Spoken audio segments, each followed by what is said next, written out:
So let's talk about Singles Day, our favorite subject. So 31 billion, I think it was. They did a new record, although it's slowing down. It's not growing as fast as it did. Not growing quite as fast, but still, eye-popping numbers, as you said, 31 billion. And it is such a moment. I also was intrigued with this story, and I'm sure you guys know this already, about the whole origins of Singles Day. It started as this university sort of holiday, which kind of celebrated, but not really, this idea of like, oh, there are people who aren't in relationships yet. Well, I guess because it's 11, exactly, 1111 is 1111, and it's taken for people who are single, and so you can go out and buy something for yourself to make yourself feel better. But it no longer is limited to singles. But not at all. You can do that when you're married too. It's not like you don't fight when you're married or something. What? The other interesting thing is they are talking more and more, and this brings us back to a lot of stuff we've been talking about here in the United States about this blend of online and retail and their ability, and Alibaba's ability. Amazon obviously is doing this a lot. There's a lot even today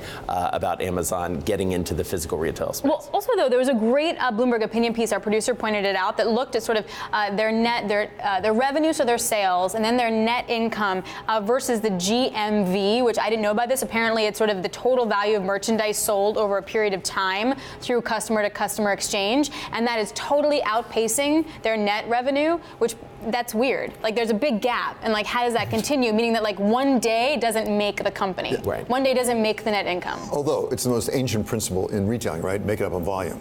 Right. That's basically what they're doing. They're making it up on volume. Yeah. Their margins are going down. They won't make quite as much money. And the other big question here is, what are they selling? Because one of the elements that came out here is that it's not the big high-ticket items. So we'll see. Okay, many thanks to Bloomberg's Jason Kelly. And you want to tune in to Jason on Business Week on Bloomberg Radio every day from 2 o'clock to 5 o'clock Eastern Time.